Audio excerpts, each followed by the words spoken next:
আমরা আজকের ক্লাসে খুব কমন টপিক কেমিস্ট্রির অ্যাসিড বেস সল্ট অর্থাৎ অ্যাসিড, ক্ষার বা ক্ষারক এবং লবণ এটা সম্পর্কে কিছু তথ্য জেনে নেব। তো কি আমরা আজকে জানবো? প্রথমেই আসবো যে অ্যাসিড তার ডিফারেন্ট যে কনসেপ্ট আছে অ্যাসিড সংক্রান্ত এবং স্ট্রং অ্যাসিড, উইক অ্যাসিড বলতে কি বোঝায় তার এক্সাম্পল। বেস তার ডিফারেন্ট কনসেপ্ট কি আছে, কোন থিওরি আছে, স্ট্রং বেস এবং উইক বেস বলতে কি বোঝায়, বিভিন্ন ভেজিটেবলস এবং ফ্রুটস এর মধ্যে কি অ্যাসিড এবং বেস আছে সেগুলো জেনে নেব। পিএইচ নামে একটা ফাংশন আছে বিভিন্ন পদার্থের এবং দ্রবণের অ্যাসিডিটি এবং বেসিসিটি পরিমাপ করার, সেখান থেকে নিউট্রালিটি সম্পর্কে জানবো। টাইট্রেশন অফ অ্যাসিড অর্থাৎ অ্যাসিড বেস তাদের যে প্রশমন সেটার এন্ড পয়েন্ট কিভাবে অবজার্ভ করতে হয় এবং কি ইন্ডিকেটার্স আছে সেগুলো সম্পর্কে জানবো। তারপরে অ্যাসিড বেসের বিক্রিয়াতে উৎপন্ন হয় লবণ। তো সেই লবণের কত রকম ভ্যারাইটি আছে এবং লবণকে জলে দিলে কি হয় অর্থাৎ সল্ট হাইড্রোলিসিস হলে কি হয় সেটা জানবো। আর জানবো অ্যাসিড বেস সল্ট এর কিছু অ্যাপ্লিকেশন যেগুলো আমরা দৈনন্দিন জীবনে ব্যবহার করি সেগুলো সম্পর্কে জানবো। প্রথমেই আমরা অ্যাসিড সম্পর্কে এবং বেস সম্পর্কে বিজ্ঞানী আরেনিয়াস তার যে মতবাদ সেটা জেনে নেব। তার মতে যে কোনো অ্যাসিড যাকে জলীয় দ্রবণ অর্থাৎ অ্যাকুয়াস মিডিয়ামে রাখলে সে সবসময় এইচ প্লাস আয়ন দেবে ক্যাটায়ন হিসেবে এবং বাকি যে আয়ন পার্ট আছে সেটা নিয়ে আমার ইন্টারেস্ট নেই। তার মানে অ্যাসিড মাত্রই অ্যাকুয়াস সলিউশনে এইচ প্লাস হাইড্রোনিয়াম আয়ন দেবে। এবারে একটা কথা খেয়াল রাখবে যে এইচ প্লাসটা জলের সঙ্গে যুক্ত হয়ে বেসিক্যালি থাকে H3O+ হিসেবে। তার মানে H3O+ আর H+ বেসিক্যালি সেম। শুধুমাত্র H+টাকে আমি আলাদা করে দেখতে পাচ্ছি বলতে পারি, আজ কিন্তু জলের সঙ্গে থাকলে সে H3O+ হয়ে থাকে। এই কনসেপ্ট অনুযায়ী তার মানে H থাকতেই হবে অ্যাসিডের যে ফর্মুলা তাতে, এবং সেটাই জলীয় মাধ্যমে গেলে ক্যাটায়ন যেটা পজিটিভ আয়ন সেই হিসেবে H+ উৎপন্ন করবে। এবং ক্ষার সে একইভাবে অ্যাকুয়াস মিডিয়ামেতে OH- উৎপন্ন করবে, হাইড্রক্সিল আয়ন। এখানে দেখো এক্সাম্পল আমি দেখিয়েছি যে NaOH সেটা ব্রেক করে Na+ এবং OH- হয়েছে। এই OH- হচ্ছে অ্যানায়ন। তাহলে যে পদার্থটা অ্যাকুয়াস মিডিয়ামে বা জলীয় দ্রবণে OH- হাইড্রক্সিল আয়ন উৎপন্ন করে তাকে বলবো আমরা বেস। এখন আমরা অ্যাসিড বেস সংক্রান্ত ব্রনস্টেড লাউরি কনসেপ্ট সম্পর্কে জেনে নেব। ব্রনস্টেড লাউরির মতবাদটা প্রথমেই আরএনএস এর থেকে আলাদা কি কারণে? না এখানে কিন্তু মিডিয়াম উল্লেখ নেই। আরএনএস তত্ত্বে দেখো অ্যাকুয়াস মিডিয়াম কতটা ছিল। এখানে কিন্তু অ্যাকুয়াস মিডিয়ামের কোনো বক্তব্য নেই। তাহলে কিসের ভিত্তিতে এটা আছে? এই ব্রনস্টেড লাউরি কনসেপ্টটা H+ অর্থাৎ প্রোটন, বেসিক্যালি H+ মানে একটা প্রোটন। তো H+ আদান প্রদানের ভিত্তিতে তৈরি। যে অ্যাসিড সে H+ ডোনার অর্থাৎ H+ কে দান করতে পারে। যে বেস সে H+ কারো কাছ থেকে গ্রহণ করতে পারে। তাহলে ব্রনস্টেড লাউরির বেসিক কনসেপ্টটা কি? কার মাধ্যমে হয়? না H+ এর মাধ্যমে। এখানে মিডিয়াম কিছু উল্লেখ নেই, মিডিয়ামের ব্যাপার নেই। কিসের মাধ্যমে হয়? H+ এর মাধ্যমে। H+ যে দান করতে পারে, ডোনেট করতে পারে সে হলো অ্যাসিড। H+ যে অ্যাকসেপ্ট করতে পারে, গ্রহণ করতে পারে সে হলো বেস। এখানে এই এক্সাম্পলটা দেখো, HA ও একটা H+ B কে দিয়ে দিল। তাহলে H এটা অ্যাসিড, কেন H এ ডোনেট করতে পেরেছে H+, আর বি অ্যাকসেপ্ট করতে পেরেছে, তাহলে সে হয়ে গেল বেস। এবার তারপরে কি হলো? এইচ এটা তো H+ ত্যাগ করে A- হয়ে গেল। A- যেমনি হয়ে গেল ও তাহলে তো আবার ওর H+ গ্রহণ করার ক্ষমতা জন্মে গেছে। তার মানে ও এই মুহূর্তে কিন্তু বেসের মতো আচরণ করছে। তাহলে এই যে এইচ এটা H+ ত্যাগ করে A- হলো, তার মানে এই এটা A- টাকে আমি বলবো কনজুগেট বেস অফ কার? না এইচ এ। আবার ঘুরিয়ে দেখো, এই বিটা ছিল বি মাইনাস, মানে বেস ছিল, ও এইচ প্লাস পেয়েছে এইচ এ থেকে, দিয়ে হয়ে গেছে বিএইচ বা এইচ বি। তো এইচ বি যেটা হয়ে গেছে, সে তার মানে এখন কিন্তু এইচ প্লাস আবার ডোনেট করতে সক্ষম। এ তার মানে বি মাইনাসের কনজুগেট অ্যাসিড। তার মানে এখানে একটা নতুন জিনিস জানলাম, যে কনজুগেট অ্যাসিড বেস পেয়ার, কোনো একটা অ্যাসিড যদি এইচ প্লাস বর্জন করে দেয়, তাহলে সে তার কনজুগেট বেস উৎপন্ন করবে। কোনো একটা বেস যদি এইচ প্লাস বা প্রোটন গ্রহণ করে, তাহলে তার কনজুগেট অ্যাসিডটা তৈরি করবে। তার মানে এইচ এ তার কনজুগেট বেস হচ্ছে এ মাইনাস, বি মাইনাস তার কনজুগেট বেস হচ্ছে এইচ বি। এরপরে আমরা জানবো Lewis concept of acid base. এটাই একেবারে মডার্ন কনসেপ্ট, যাকে আমাকে বলা অনেক সময় বলা হয় যে electronic theory of acidity and basicity. তো এতে কি আছে, ইলেকট্রনিক থিওরি যেহেতু, তার মানে ইলেকট্রন দিয়ে ব্যাপারটা হবে, এখানে না কোনো মিডিয়াম না এইচ প্লাস। তাহলে আরএনিয়াস এবং ব্রনস্টেনের সঙ্গে এটা পুরোপুরি আলাদা এবং মডার্ন। এখানে বলা হচ্ছে যে অ্যাসিড সে ইলেকট্রন পেয়ার কারোর কাছ থেকে অ্যাকসেপ্ট করতে পারবে। তার মানে তার ফাঁকা অরবিটাল নিশ্চয়ই আছে। তাহলে অ্যাসিড বলতে কি, ইলেকট্রন পেয়ার অ্যাকসেপ্টার। মনে রাখবো কি করে, অ্যাসিড অ্যাকসেপ্টার, কি অ্যাকসেপ্টার, ইলেকট্রন পেয়ার। তাহলে দুটোই এ দিয়ে আছে, অ্যাকসেপ্টার। আর যে বেস, সে কিন্তু ইলেকট্রন পেয়ার ডোনার। তাহলে ইলেকট্রন পেয়ার দান করবে যে, সে হচ্ছে বেস। ইলেকট্রন পেয়ার অ্যাকসেপ্ট করবে যে, সে হচ্ছে অ্যাসিড। এখানে দেখো এ আর বি আমি দুটো দেখিয়েছিলাম। এটা ভ্যাকেন্ট অরবিটাল আছে, বি এতে লোন পেয়ার আছে। এই লোন পেয়ারটা এ গ্রহণ করেছে, তাহলে এ অ্যাকসেপ্ট করেছে, তাই এ হলো লুইস অ্যাসিড। আর বি ইলেকট্রন পেয়ারটা ডোনেট করতে পেরেছে বলে বি হয়ে গেল লুইস বেস, দিয়ে একটা যৌগ তৈরি করেছে এবি। তাহলে এই কনসেপ্টটা অন্যদের থেকে কিভাবে আলাদা, এখানে না মিডিয়াম আছে না এইচ ব্যাপার আছে। কারণ এমন তো অনেক যৌগ আছে যাতে এইচও নেই বা তার অ্যাকোয়াস মিডিয়ামে যাওয়ার সুযোগ নেই, অথচ তার মধ্যে তো অ্যাসিডিটি বেসিডিটি ব্যাপারটা থাকবে। তার জন্য এই ইলেকট্রনিক কনসেপ্ট এসেছে। ইলেকট্রনিক কনসেপ্টটা পুরোপুরি জেনারেল, অন্য কোনো থিওরির মতো কোনো ব্যারিয়ারের নেই। কারণ সমস্ত কিছু কেমিক্যাল রিয়াকশন গুলো ইলেকট্রন আদান প্রদানের মাধ্যমেই ঘটে, ফলে এটা মোর জেনারেল। তাহলে আরেকবার মনে করিয়ে দিচ্ছি, electron pair acceptor acid, electron pair donate যে করছে সে হলো বেস। নর্মালি যে অ্যাসিড তার ভ্যাকেন্ট অরবিটাল আছে, ফলে গ্রহণ করতে পারছে, আর যে বেস তার লোন পেয়ার আছে বা এক্সেস ইলেকট্রন থাকবে, ফলে ডোনেট করতে পারবে। একবার অ্যাসিড বেস সম্পর্কে টোটাল যে তিনটে কনসেপ্ট পড়লাম, একবার আমরা চোখ বুলিয়ে নেব অ্যাট এ গ্ল্যান্স সবটা। দেখো, প্রথমেই পড়েছিলাম আরএনিয়াস, একেবারে ভিতরে সার্কেলটা, যেখানে কি হয়েছিল, অ্যাসিড মানে এইচ প্লাস দান করবে, বেস মানে ওইচ মাইনাস দান করবে, এবং এটা অ্যাকুয়াস মিডিয়ামে। 2 নম্বর পড়েছি ব্রনস্টেড লাউরি কনসেপ্ট, সেখানে প্রোটন আদান প্রদান বা এইচ প্লাস আদান প্রদান, এইচ প্লাস যে ডোনেট করতে পারবে সে হলো অ্যাসিড, আর এইচ প্লাস যে অ্যাকসেপ্ট করতে পারবে সে হলো বেস। থার্ড পড়েছি লুইস কনসেপ্ট, সেটা পুরোপুরি ইলেকট্রন পেয়ারের মাধ্যমে, যে ইলেকট্রন পেয়ার অ্যাকসেপ্ট করতে পারবে, গ্রহণ করতে পারবে, সে হচ্ছে অ্যাসিড, আর যে ইলেকট্রন পেয়ার ডোনেট করতে পারবে সে হলো বেস। আমরা এখানে একটা কম্প্যারিজন করে দিয়েছি। দেখো, আরএনিয়াস কনসেপ্ট অনুযায়ী HCl যেহেতু জলে H প্লাস দেয় সে অ্যাসিড, NaOH যেহেতু ও জলে OH মাইনাস দেয় তাহলে সে বেস। NH3 এবং H2O এই দুজনের মধ্যে দেখো NH3 লোন পেয়ার আছে, এবং অর্থাৎ ইলেকট্রন ঘনত্ব বেশি আছে, আর H2O আছে।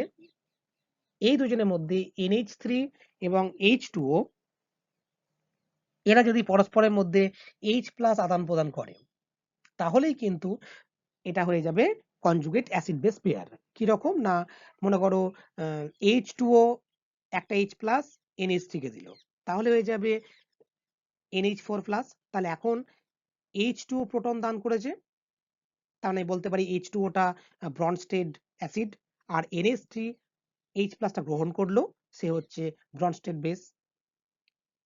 এবার তার করেসপন্ডিং যে কনজুগেট অ্যাসিড বেস পেয়ার হবে, সেটা তোমরা এখান থেকে যোগ H প্লাস যোগ বিয়োগ করে বার করে নিতে পারবে।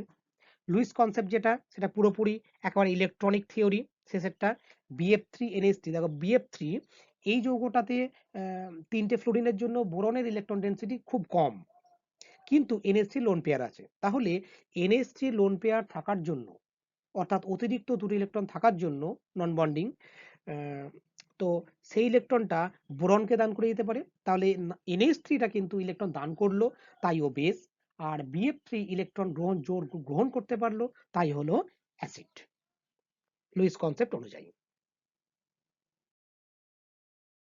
এখন আমরা কিছু অ্যাসিড বেসের এক্সাম্পল এবং তাদের বিয়োজনটা দেখে নেব। HCl জলে দেখো H প্লাস এবং Cl মাইনাস উৎপন্ন করে। HNO3 সেও জলে H প্লাস এবং NO3 মাইনাস উৎপন্ন করে ion. H3PO4 H plus plus H2PO4 minus. আবার বেসগুলোর ক্ষেত্রে দেখো NaOH, ও তো জলে হাইড্রক্সিল আয়ন উৎপন্ন করবে, তো NaOH জলে দিলে Na প্লাস এবং OH মাইনাস উৎপন্ন করে। AlOH হোল 3 AlOH2 প্লাস এবং OH মাইনাস, অর্থাৎ আমি শুধু দেখতে চাইছি যে OH মাইনাস দান করছে কিনা। এবার সেখানে একটা দুটো তিনটে, যেমন AlOH হোল 3 এটা শেষ পর্যন্ত তিনটে OH মাইনাস দান করবে। ZnOH হোল 3 সে শেষ পর্যন্ত দুটো OH দান করবে। আবার না অ্যাসিডগুলোর মধ্যে যার যতগুলো H আছে সে ধাপে ধাপে ততগুলো H কে দান করতে পারবে বা H প্লাস উৎপন্ন করতে পারবে।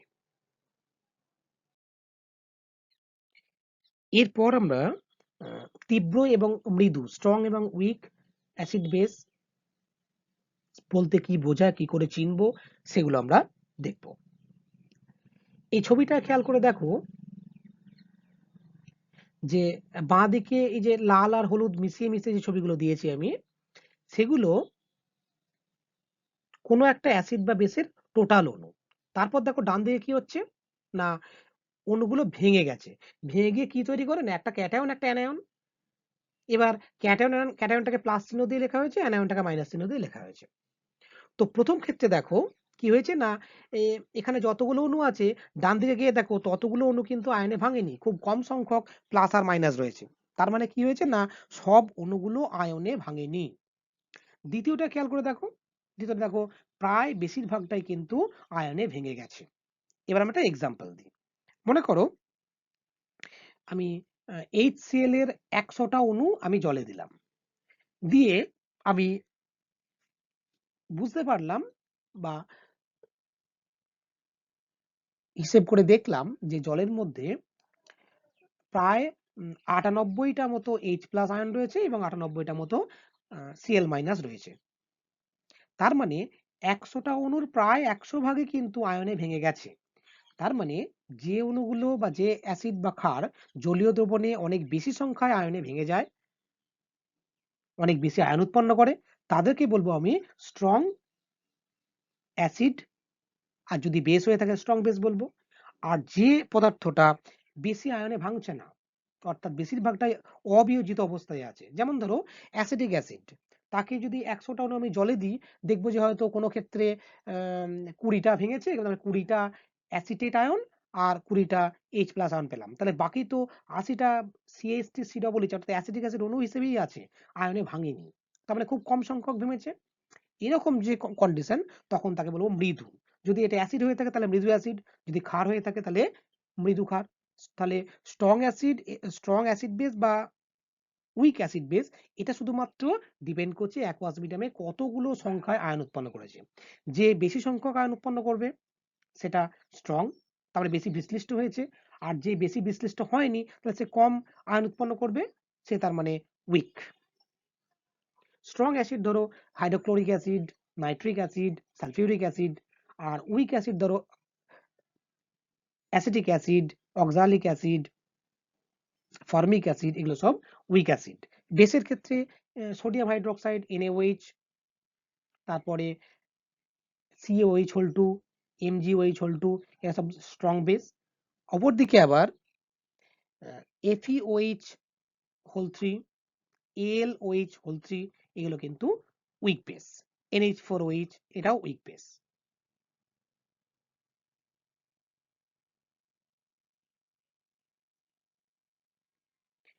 Acetic acid, citric acid, formic acid, adipic acid, অর্থাৎ যেগুলো বেশিরভাগ ক্ষেত্রে জৈব অ্যাসিড, সেগুলো কিন্তু সব weak acid. Ammonium hydroxide, aluminium hydroxide, ferric hydroxide, এগুলো সব হচ্ছে উইক বেস।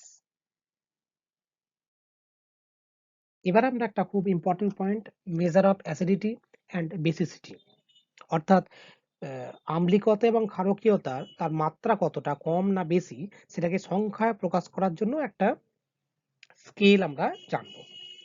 সেই স্কেলটা হচ্ছে পিএইচ স্কেল। তাহলে পিএইচ স্কেল হলো অ্যাসিডিটি এবং বেসিসিটি মেজার করার একটা স্কেল। পিএইচ বলতে কি বোঝায়? PH basically minus of logarithm of H plus, অর্থাৎ কোনো একটা দ্রবণে এইচ প্লাস আয়নের গাঢ়ত্বের নেগেটিভ যে লগারিদম, লগ একটা জানো তোমরা ম্যাথমেটিক্যাল ফাংশন, তো সেই লগারিদম ফাংশনটা হচ্ছে পিএইচ। আর পিওএইচ বলতে বোঝায় সেম জিনিস minus log of OH minus, অর্থাৎ একটা দিয়েও প্রকাশ করা যায়। এটাকে পিএইচটা আমি অ্যাসিডের জন্য, পিওএইচটা বেসের জন্য বলতে পারি। তবে একটা দিয়েই কিন্তু দুটোকে প্রকাশ করা যায়, শুধুমাত্র পিএইচ দিয়েই প্রকাশ করা যায়। কোনো কোনো ক্ষেত্রে পিওএইচ দিয়ে প্রকাশ করা হয়, তা বিভিন্ন প্রয়োজনে, বিশেষ কোনো প্রয়োজন যদি থাকে তখন প্রকাশ করা হয়। নর্মালি পিএইচ দিয়েই কিন্তু আমি সবটাকে প্রকাশ করতে পারি। তো এই এইচ প্লাস আয়নের গাঢ়ত্বের ভিত্তিতে যে পিএইচ স্কেলটা আছে তার স্প্যান কতটা, রেঞ্জ কতটা। রেঞ্জ হচ্ছে 0 থেকে 14। এইটা হলো টোটাল পিএইচ স্কেল। অর্থাৎ তাহলে এখানে দেখো হিসেব করতে আবার নিশ্চয়ই আসবে যে এইচ প্লাস কনসেন্ট্রেশনটা পুরোপুরি ভাবে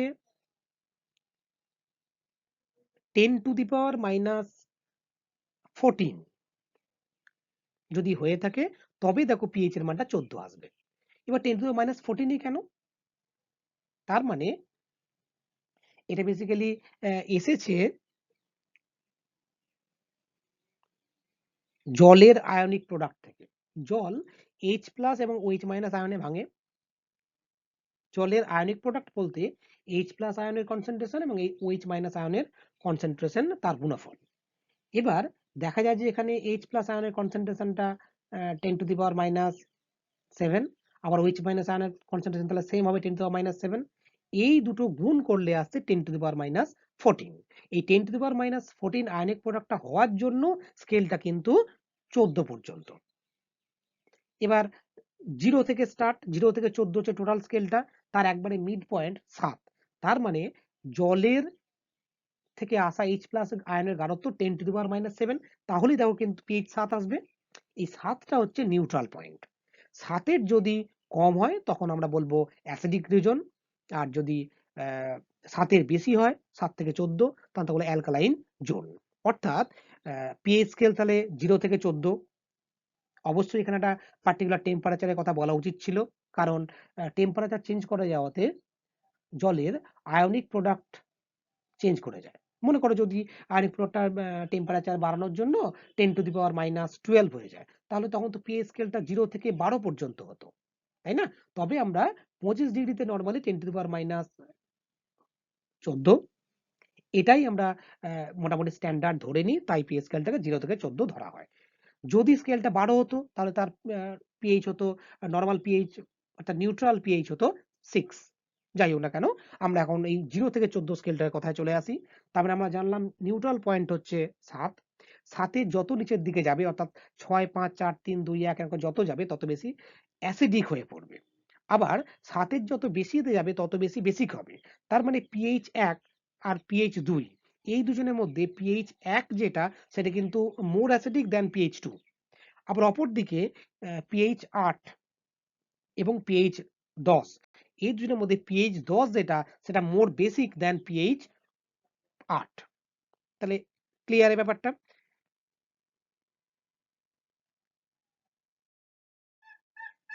এখন আমরা কিছু কিছু পদার্থের পিএইচ ভ্যালুগুলো একবার জাস্ট দেখে নেব। দেখো ব্যাটারি অ্যাসিড, যেগুলো ব্যাটারি অ্যাসিডে বেসিক্যালি H2SO4 থাকে, খুব তীব্র অ্যাসিড। সেই জন্য একেবারে আমরা ওটাকে 0 বলতে পারি, কারণ একেবারে স্ট্রং সালফিউরিক অ্যাসিড যদি থেকে থাকে যার কনসেন্ট্রেশন অনেক বেশি, 1 নরমাল যদি হয়ে থাকে তাহলে কিন্তু পিএইচ ভ্যালুটা 0 আসবে। পিএইচ মোটামুটি 2-3 কাছাকাছি লেবুর রসে পাওয়া যাবে। সোডা ওয়াটার যেটা অ্যাসিডিক, ওটা সেটা কিন্তু পিএইচ 2.5।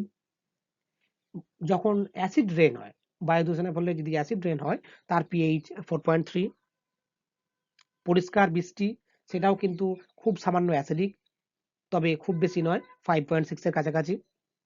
ডিস্টিল্ড ওয়াটার পুরোপুরি নিউট্রাল, একেবারে পিএইচ 7। ব্লাড খুব সামান্য অ্যালকালাইন, ওই জন্য পিএইচ দেখো 7.4, সাতের চেয়ে বেশি। সমুদ্রের জলের পিএইচ একটু বেশি, 8.1। বেকিং সোডা তাকে যদি জলে গুলে দিই পিএইচ 9 আসবে, তার মানে অ্যালকালাইন। অ্যামোনিয়া যাকে জলে গুললে, যেটা liquor ammonia, pH 11। Bleaching powder জলে গুললে যে কন্ডিশনটা আসে তার পিএইচ 12.6। লিকুইড ড্রেন ক্লিনার তার মানে যেটা একটু খুব ক্ষারীয়, তার পিএইচ 14। তাহলে আমরা পিএইচ সম্পর্কে একটা কমন ধারণা আমরা পেয়ে গেলাম। আমরা এবার কিছু ভেজিটেবলস এবং ফ্রুটস, তাতে বেসিক্যালি তো অ্যামাইনো অ্যাসিড এবং ফলিক অ্যাসিড গুলো থাকে, বা উইক কয়েকটা অ্যাসিড থাকে, তো সেগুলো আমরা দেখে নেব। এই ছবিটাতে যে ফলগুলো তোমরা দেখতে পাচ্ছ সেগুলো বেসিক্যালি অ্যামাইনো অ্যাসিড বেশি আছে এমন ফল। এটাতে যেগুলো পাচ্ছ সেগুলো ফলিক অ্যাসিড বেশি আছে। কিছু কিছু ক্ষেত্রে বিশেষ কয়েকটা অ্যাসিড আছে, যেমন ধরো লেবুতে সাইট্রিক অ্যাসিড, আপেলে malic acid, vinegar acetic acid, tomato oxalic acid, তেঁতুল টার্টারিক অ্যাসিড, পিঁপড়ের হুল রেড অ্যান্ড যেটা, তার ক্ষেত্রে ফর্মিক অ্যাসিড। যদি মৌমাছির হুল হয় তার ক্ষেত্রেও ফর্মিক অ্যাসিড পরিমাণটা অনেক বেশি থাকে। এই হলো মোটামুটি বিভিন্ন ফল এবং সবজির মধ্যে অ্যাসিডিটি বেসিডিটি ব্যাপারটা। এখন আমরা ভেজিটেবলস এবং ফ্রুটসে অ্যালকালাইন কোন কোন ফল এবং ভেজিটেবলস আছে সেটা আমরা দেখে নিচ্ছি। এখানে দেখো অনেকগুলো ছবি দেওয়া আছে এবং তার নাম লেখা রয়েছে, যেগুলো বেসিক অর্থাৎ alkaline: beet green, broccoli, mustard green, cucumber, cauliflower, pepper, এগুলো সব কিন্তু পামকিন, এগুলো সব ক্যারেক্টারে এরা কিন্তু সবাই বেসিক, অর্থাৎ হয়তো উইক, অবশ্যই ডেফিনেটলি, তবে অ্যালকালাইন।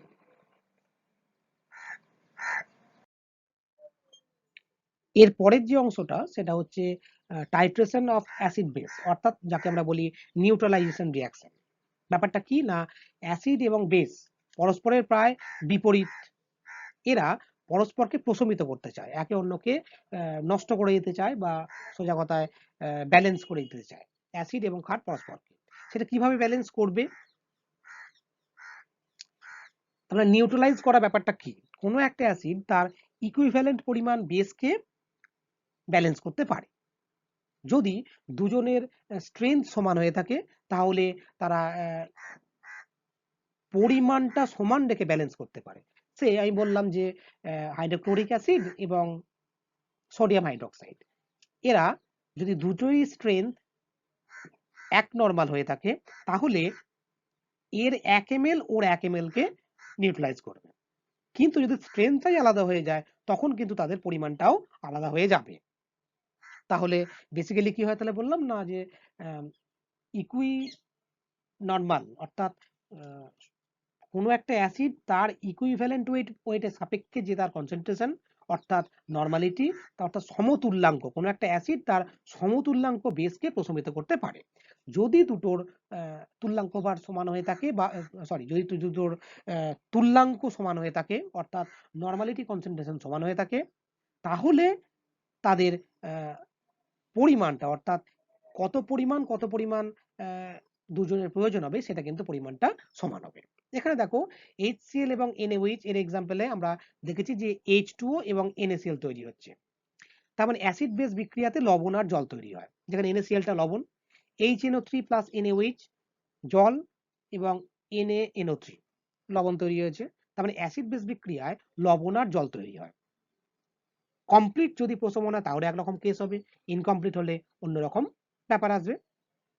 এই টাইট্রেশন যে প্রক্রিয়াটা সেটা বেসিক্যালি এরকম বুরেটে নিয়ে করা হয়। বুরেটে কোনো সময় বেস, কোনো সময় অ্যাসিড খুব প্রয়োজনের সাপেক্ষে রাখা হয়। আর নিচে যে বিকারটা আছে তাতে নরমালি অ্যাসিডই রাখা হয়, তবে বেস রাখলে যে টাইট্রেশন করা যাবে না তা নয়।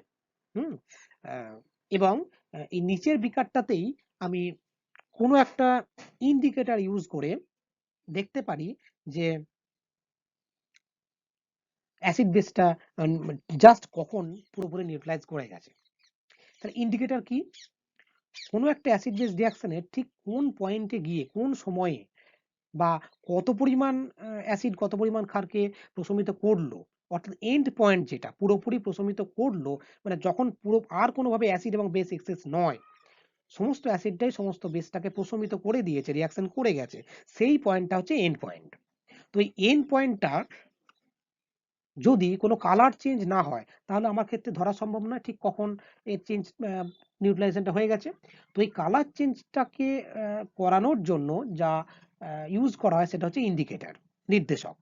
ধরো বাড়িতে কারেন্ট আছে কি না আছে তুমি ইন্ডিকেটরের দিকে ল্যাম্পের দিকে তাকালে বুঝতে পেরে যাবে, কিন্তু এখানে যদি অ্যাসিড বেসের ক্ষেত্রে কোনো কালার চেঞ্জ না হয় নিউট্রালাইজেশন পয়েন্টে, তাহলে কিন্তু কখন শেষ হয়েছে আমি বুঝতে পারবো না। কিন্তু যদি একটা ইন্ডিকেটর নির্দেশক মিশিয়ে দিই, সে ঠিক এন্ড পয়েন্টে গিয়ে নিজের কালারটা পরিবর্তন করে ফেলবে। অর্থাৎ নির্দেশক বলতে এমন একটা যৌগ বোঝায় যে অ্যাসিড এবং ক্ষার এই দুটো মাধ্যমে তার কালার আলাদা। এই কালার পরিবর্তনের মাধ্যমে সে আমাকে বুঝিয়ে দেবে যে এন্ড পয়েন্ট হয়ে গেছে।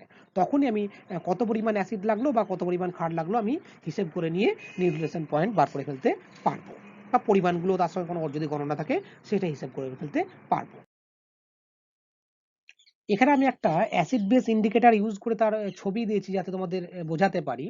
এই প্রথম ছবিটাতে দেখো আমি করেছি কি, নিচের যে বিকারটা রয়েছে তাতে আমি অ্যাসিড নিয়েছি এবং বুরেটে আছে ক্ষার। মনে করো নিচেটাতে হাইড্রোক্লোরিক অ্যাসিড আছে আর উপরে বুরেটে NaOH ক্ষার আছে। এবারে আমি করেছি না, নিচের যে বিকারটা আছে তাতে আমি ফেনপথ্যালিন মিশিয়ে দিয়েছি 2 ফোঁটা। ফেনপথ্যালিন একটা নির্দেশক যেটা অ্যাসিডে কালারলেস। দেখো ওই জন্যে তুমি প্রথমে এই প্রথম যে বিকারটা আছে তাতে ফেনপথ্যালিন মেশানোর পরে তুমি কোনো কালার চেঞ্জ দেখতে পাওনি। কেন? না অ্যাসিডে ফেনপথ্যালিনের কালার নেই। কিন্তু এবার আমি টাইট্রেশন শুরু করলাম। শুরু করলে কি হবে না, বুলেট থেকে ফোঁটা ফোঁটা করে NaOH পড়বে। খুব ভালো করে খেয়াল করে দেখবো ঠিক যেখানটা ফোঁটাটা পড়ছে সেখানে কালারটা চেঞ্জ হয়ে যাবে, বেগুনি রং আসছে তারপর আবার ভ্যানিশ করে যাচ্ছে। কেন? না ঠিক ওইখানটায় যখনই ক্ষারটা পড়লো ওইখানে উপস্থিত HCl এর সঙ্গে NaOH এর বিক্রিয়া হলো। বিক্রিয়া হয়ে ওখানটা সঙ্গে সঙ্গে কি হলো, চারিদিকটা পুরোপুরি অ্যাসিড আছে, কিন্তু ঠিক যেখানটায় NaOH ছিল সেইখানটায় ফেনপথ্যালিনটা সেইখানকার যে ফেনপথ্যালিন সেটা ক্ষারের সংস্পর্শে এসে একটা ভায়োলেট কালার হচ্ছে, কিন্তু যেহেতু ওখানে প্রচুর অ্যাসিড এক্সেস আছে পরক্ষণেই কিন্তু সে আবার কালারটা চেঞ্জ করে বর্ণহীন হয়ে যাচ্ছে। এরকম যখন NaOH আমি পড়তে একটা সময় আসবে যখন টোটাল নিচের অ্যাসিডটা NaOH এর সঙ্গে বিক্রিয়া করে যাবে। ঠিক সেই মুহূর্তের পরেই টোটাল দ্রবণের কালারটা ভায়োলেট হয়ে যাবে। তাহলে আমি বুঝে নেব ঠিক ওই পয়েন্টেই টোটাল HClটা কিন্তু NaOH দ্বারা প্রশমিত হয়ে যাবে। আমি বুলেটের দিকে তাকিয়ে আমি তার পার্ট নিয়ে নিতে পারবো যে এটা কতটা পরিমাণ ক্ষারটা লাগলো নিচের হাইড্রোক্লোরিক অ্যাসিডটাকে প্রশমিত করতে। তাহলে এই যে কালারলেস থেকে ভায়োলেট, এই কালার চেঞ্জটাকে দেখে আমি নিউট্রালাইজেশন পয়েন্ট ঠিক করতে পারছি। এই কালার চেঞ্জটা হচ্ছে ইন্ডিকেটরের কারণে। এখন আমরা একটা খুব কমন একটা ইন্ডিকেটর যেটা লিটমাস পেপার বলি, যেটা ন্যাচারাল ইন্ডিকেটর এবং এটা লাইকেন থেকে তৈরি করা হয়। তো সেটা দেখছি। তাহলে ইন্ডিকেটর এর অ্যাকচুয়াল ব্যবহার হলো যেটা লিটমাস, সেটা বেসিক্যালি কোন একটা দ্রবণ অ্যাসিডিক না বেসিক সেটা বোঝার জন্য। লিটমাসটা লাল রঙের এবং নীল রঙের 2 রকমের হয়। এ দেখো রেড লিটমাস যেটা সেটা অ্যাসিডেতে কোনো চেঞ্জ হবে না, কিন্তু যদি ক্ষারে দিই তাহলে সেটা রেড থেকে ব্লু হয়ে যাবে। তাই লাল লিটমাস অ্যাসিডে কোনো কালার চেঞ্জ হবে না, অ্যাসিডে লালই থাকবে, ক্ষারে দিলে লাল থেকে নীল হয়ে যাবে। ব্লু লিটমাস সেটা অ্যাসিডে কিন্তু ব্লু থেকে রেড হবে, অর্থাৎ নীল থেকে লাল হয়ে যাবে, আর ব্লুটা ক্ষারেতে কিছু চেঞ্জ হবে না। তুমি মনে রাখবে কি করে না, ভাববে যে অ্যালকালি করে কালি, অ্যালকালি মানে বেস, কালি মানে তুমি নীল মনে করবে। তাহলে নীল কাকে করবে? রেডটাকে নীল করে দেবে। তাহলে অ্যালকালাইন মিডিয়ামেতে রেড যে লিটমাসটা সেটা ব্লু হয়ে যাবে, আর অ্যাসিড মিডিয়ামেতে ব্লুটা হয়ে যাবে রেড। এখন একেবারে পুরোপুরিভাবে অ্যাসিডিটি এবং বেসিসিটি তাকে ওই পিএইচ যে স্কেল তোমরা পড়লে তার সঙ্গে অ্যাটাচ করে, অর্থাৎ কোনো একটা দ্রবণের ঠিক সঠিক পিএইচ কত বা তার কতটা অ্যাসিডিটি বেসিসিটি পরিমাণটা আছে সেটা বোঝার জন্য পিএইচ পেপার আছে। এখানে দেখো একটা নির্দিষ্ট কালারের পিএইচ পেপার রয়েছে, সব ইয়েলো লাগছে। এটা বেসিক্যালি নিউট্রালের কালার। এবার তাকে যখন কোনো দ্রবণে ডোবাবো তার কালার চেঞ্জ হবে। এই যে এখানে দেখো ডান দিকটাতে অনেকগুলো কালার দেওয়া আছে এবং তার গায়ে গায়ে পিএইচ ভ্যালুটা লেখা আছে। তুমি কোনো একটা দ্রবণে এই ইয়েলো কালারের পিএইচ পেপারটাকে ডোবালে, ডুবিয়ে তুমি দেখলে যে ওটা গ্রিন কালার হলো, তাহলে তুমি গ্রিনের সঙ্গে দেখে নাও যে কত ওখানে সংখ্যাটা লেখা আছে, সেটাই হলো তার ওই দ্রবণটার পিএইচ।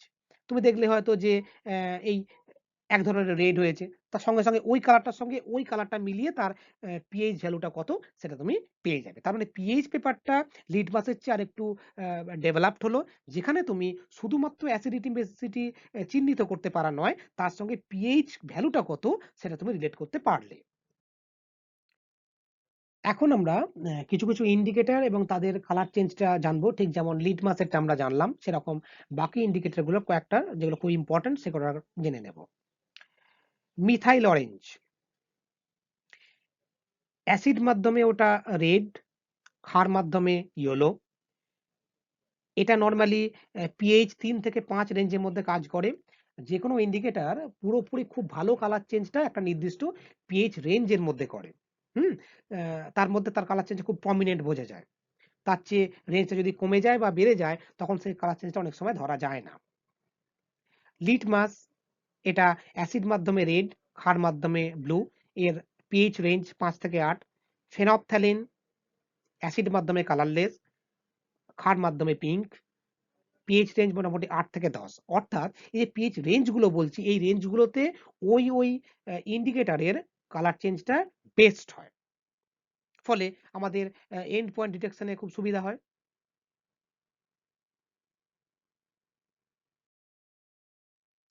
এরপর জানবো সল্ট।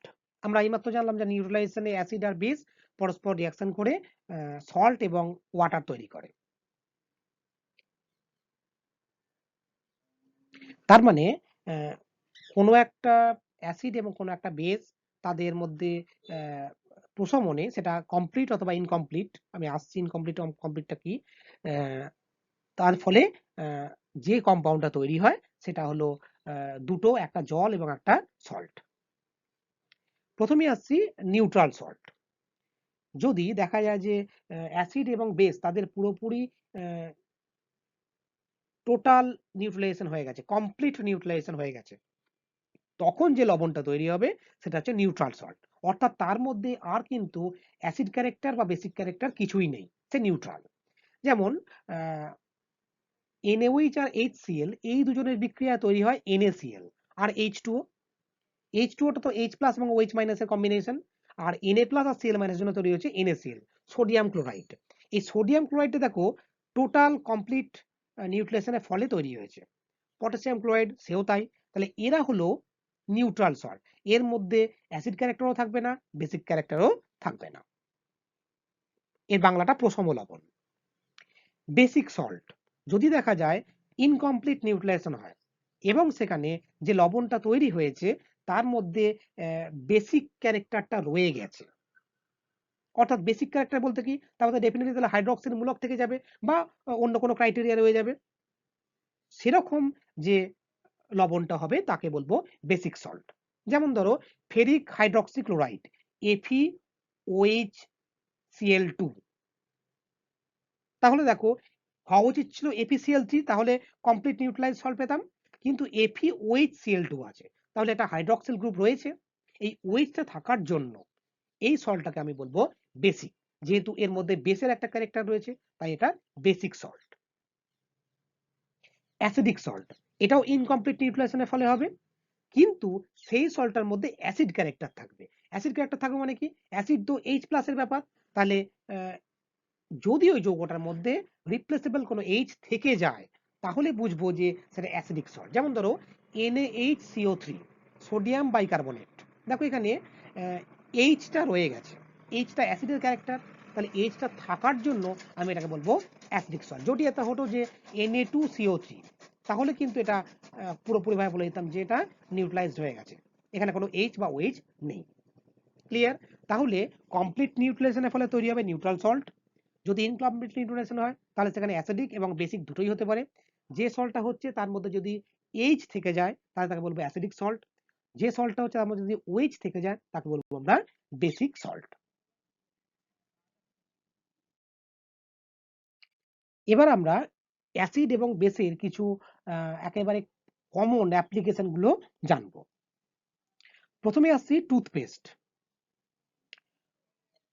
আমাদের দাঁতের ফাঁকে ফাঁকে জমে থাকা খাবারের কণা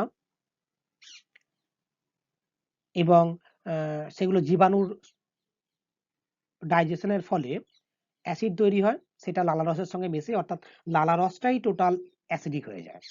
এই কন্ডিশনে লালারস অ্যাসিডিক হয়ে যাওয়ার জন্য দাঁতে এনামেল নষ্ট হয় এবং দাঁতের মধ্যে ক্যাভিটি অর্থাৎ খুব ছিদ্র তৈরি হতে থাকে, কালো কালো ছোপ পড়ে ছিদ্র হতে থাকে।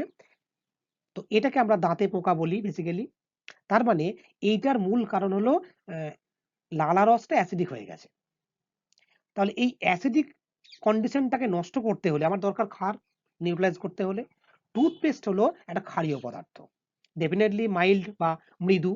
এই টুথপেস্ট দিয়ে এই জন্য দাঁত মাজতে হয় যাতে ওই অ্যাসিডিক কন্ডিশনটা দাঁত থেকে সরে যায়, তাহলে আর দাঁতের ক্ষয় হবে না। তাহলে লালারস অ্যাসিডিক হয়ে যাওয়ার জন্য দাঁতের ক্ষয়ের সম্ভাবনা আছে, সেটা নষ্ট করে দেওয়া হচ্ছে ক্ষারীয় টুথপেস্ট ব্যবহার করে। কিডনি স্টোন একেবারে ভেরি ইম্পর্টেন্ট টপিক। কিডনি স্টোনটা বেসিক্যালি হচ্ছে ক্যালসিয়াম অক্সালেট। তার মানে যে সমস্ত খাবারের মাধ্যমে অক্সালিক অ্যাসিড আমাদের শরীরে প্রবেশ করে, যেমন টমেটো, পালং শাক, এসবগুলো, তো সেই অক্সালিক অ্যাসিড শরীরের ভেতরে থাকা ক্যালসিয়াম, যদি ক্যালসিয়াম খাবার খায় সেখান থেকে ক্যালসিয়াম সোর্স, তার সঙ্গে যুক্ত ওই ক্যালসিয়াম অক্সালেট তার কেলাস তৈরি করে এবং সেটাই যদি প্রচুর পরিমাণে জল না খাওয়া বা বিশেষ কোনো শারীরিক মেটাবলিজম প্রবলেমের জন্য কিডনির মধ্যে জমা হতে হতে কিডনি স্টোন তৈরি করে। এইবারে বলে রাখি যে অপশন অনুযায়ী খেয়াল করবে কি কি। কিডনি স্টোন ক্যালসিয়াম অক্সালেট ছাড়াও কিন্তু ক্যালসিয়াম ইউরিয়েট থেকেও হয়। ইউরিক অ্যাসিডের যদি কেলাস জমা হয়ে যায় ক্যালসিয়ামের সঙ্গে কম্বাইন করে, তখন সেটা ক্যালসিয়াম ইউরেট তৈরি করে। তবে বেশিরভাগ ক্ষেত্রে যেটা বেশি কমন সেটা হচ্ছে ক্যালসিয়াম অক্সালেট। এজন্যই কিডনি স্টোন যাদের আছে তাদেরকে এই অক্সালেট জাতীয় খাবার দাবার এবং ক্যালসিয়াম সোর্স গুলো বন্ধ করতে বলা হয়। খুব বেশি পরিমাণে জল খেলে ক্যালসিয়াম অক্সালেট জমতে না পেয়ে কিন্তু বেরিয়ে যেতে থাকে এবং অক্সালিক অ্যাসিডটা খুব অত্যধিক হারে প্রোটিন যদি বিপাক ঠিকঠাক না হয় তার ক্ষেত্রেও অক্সালিক অ্যাসিড তৈরি হয়। অ্যান্টাসিড বেশি খাবার খাওয়া এবং যদি রিচ খাবার খাওয়া, এগুলোর বিভিন্ন কারণে আমাদের একটা বদহজম রোগ হয়।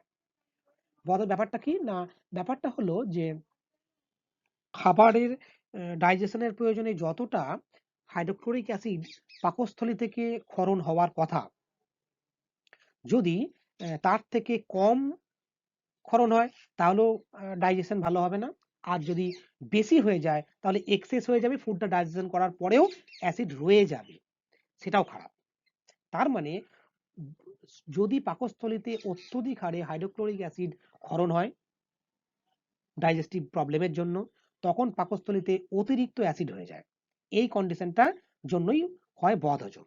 তখন কি করতে হবে, তখন আমাকে বাইরে থেকে তাহলে ক্ষার যোগ করে ওই অ্যাসিডকে নিউট্রালাইজ করে দিতে হবে যাতে বাকি সিস্টেম ঠিক থাকে। এই বাইরে থেকে যে ক্ষারটা যোগ করছো সেটাই হলো অ্যান্টাসিড। তোমরা ডাইজিন, জেলুসিল, হ্যাঁ, এগুলোর কথা জেনে থাকবে। এগুলো বেসিক্যালি ক্ষারীয় পদার্থ যেগুলো অ্যান্টাসিড। নর্মালি ব্যবহার করা হয় ম্যাগনেসিয়াম হাইড্রক্সাইড, যাকে মিল্ক অফ ম্যাগনেসিয়া বলে, MgOH2। বর্তমানে ম্যাগনেসিয়াম হাইড্রক্সাইডের সঙ্গে অ্যালুমিনিয়াম হাইড্রক্সাইড AlOH3 এই দুটো মিশিয়ে কমন অ্যান্টাসিড তৈরি করা হয়। তার মানে অ্যান্টাসিডের কাজ অ্যান্টি অ্যাসিড, অর্থাৎ অ্যাসিড পাকস্থলীতে অতিরিক্ত অ্যাসিডকে নিউট্রালাইজ করে দেওয়া, যাতে আর অ্যাসিডিক কন্ডিশনটা না থাকে। সয়েল অ্যাসিডিটি, অত্যধিক হারে যদি আমরা নাইট্রোজেন জাতীয় সার মাটিতে প্রয়োগ করি, রাসায়নিক সার, তাহলে সেগুলো বিশ্লিষ্ট হয়ে গিয়ে নাইট্রেট লবণ তৈরি করে এবং শেষ পর্যন্ত জলের সাথে যুক্ত হয়ে HNO3, H2SO4 এই জাতীয় বিভিন্ন অ্যাসিড তৈরি করে, ফলে মাটি অ্যাসিডিক হয়ে পড়ে।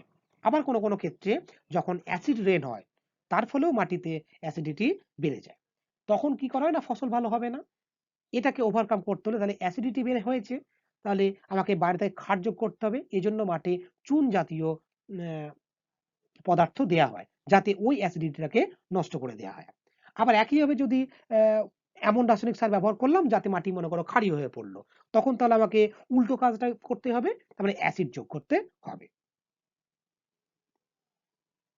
স্টোন ক্যান্সার, অ্যাসিড রেন তোমরা জানলে অ্যাসিড রেনের মধ্যে অনেকগুলো অ্যাসিড রয়েছে, তার মধ্যে বেসিক হলো সালফিউরিক অ্যাসিড এবং নাইট্রিক অ্যাসিড, পরিমাণটা বেশি থাকে সালফিউরিক অ্যাসিডের।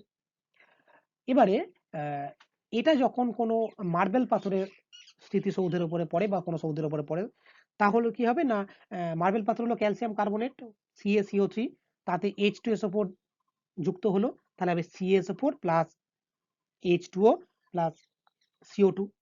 এই যে CaSO4টা হলো, এটা ক্যালসিয়াম সালফেট, এটা ওই মার্বেল পাথরের গায়ে সাময়িকভাবে জমা থাকবে, বৃষ্টি জলের সঙ্গে পড়ে যাবে, কিন্তু ওই জায়গায় যেহেতু বিক্রিয়াটা হয়েছে, তাই ওখানটা ক্ষতের সৃষ্টি হবে, একটা ওখানকার উজ্জ্বলতাটা কমে যাবে, যেহেতু ক্যালসিয়াম কার্বনেটটা ক্যালসিয়াম সালফেট হয়ে বাইরে বেরিয়ে চলে আসছে, ফলে ওইখানকার উজ্জ্বলতা এবং একটা ক্ষত তৈরি হবে। এই ঘটনাটাকে আমরা বলি stone cancer.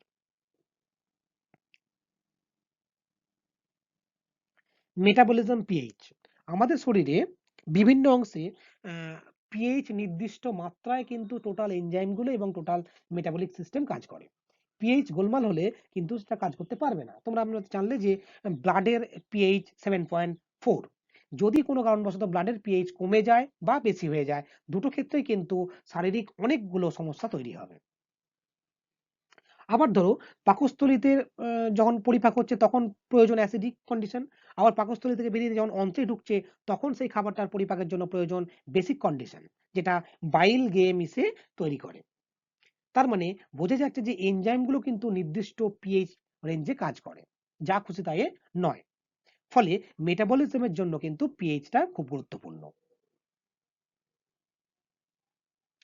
Chemical technique, chemical technique ব্যাপারটা কি না, বিভিন্ন পদার্থ আমার আইসোলেশন, বিভিন্ন পদার্থকে মিক্সার থেকে আলাদা করা, বা কোনো পদার্থকে অধক্ষেপ পেলে তাকে সেপারেট করে দেওয়া, অর্থাৎ বিভিন্ন টেকনিক্যাল যে সেপারেশন, সেগুলোতে কিন্তু এই পিএইচ ভ্যালুটাকে কম বেশি করে বিশেষ বিশেষ পদার্থগুলোকে সেপারেট করা হয়, আইসোলেট করা হয়। এটাই হলো chemical technique depending on pH.